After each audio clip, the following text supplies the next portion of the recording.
25 साल की गिरावट बताना चाहता हूँ। पहले कहीं बाहर जाना होता था तो बाप से पूछने की हिम्मत नहीं होती थी। माँ से कहता था माँ मुझे बाहर जाना, पिताजी से परमिशन दिलाते। माँ परमिशन दिलाती थी तो मैं बाहर जा पाता था। फिर मैं बाप की आज्ञा से बाहर जाने लगा। फिर मैं बाप को बता करके बाहर जाने लगा। फिर मैं बाप को बिगर बताए बाहर जाने लगा। और आज बाप की हिम्मत नहीं जो मुझसे पूछ ले बेटे तू कहाँ जा रहा है।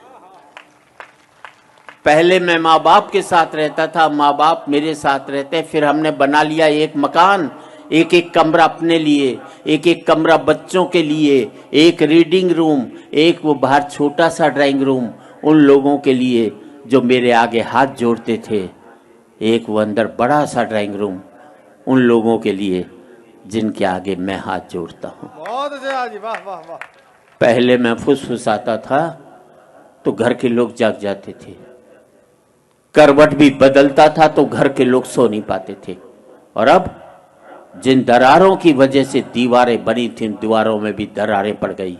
अब मैं चीखता हूं तो बगल के कमरे से ठहाके की आवाज सुनाई देती है और मैं सोच नहीं पाता हूं कि मेरी चीख की वजह से वहां ठहाके लग रहे हैं या उनके ठहाकों की वजह से मैं चीख रहा हूं। क्या बात है, वाह वाह वाह वाह वाह।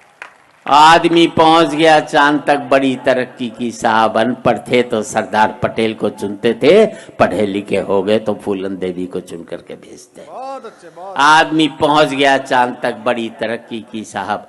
चांद को छूने में घमंड महसूस करते हैं और माँ बाप के पांव छूने में शर्म महसूस करते हैं।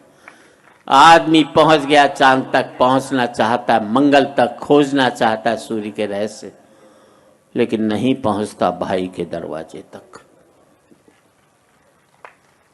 और आज इस समृद्धि की ऊंचाई पर बैठकर मैं सोचता हूं इसके लिए मैंने कितनी बड़ी खो दी है खाइयां। क्या बात है, वाह।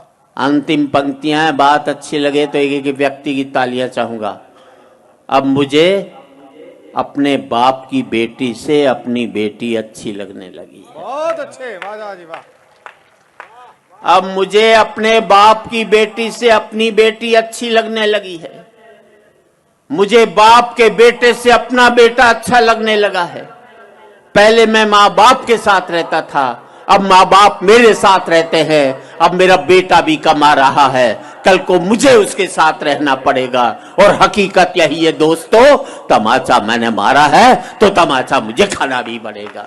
वाह वाह वाह वाह वाह वाह। आज इस पावन मंच से मैं इतना ही कहना चाहता हूँ युवा पीढ़ी से, जिंदगी भर माँ बाप के साथ रहना ताकि आपके बच्चे जिंदगी भर आपके साथ रह सकें। क्या बात है, क्या बात है। हो सकता है नौकरी और व्यापार की वजह से आप शारीरिक रूप से साथ न रह पाए, पर जिंदगी भर मानसिक रूप से माँ बाप के साथ रहोगे तो आपके बच्चे भी जिंदगी भर आपके साथ रहेंगे।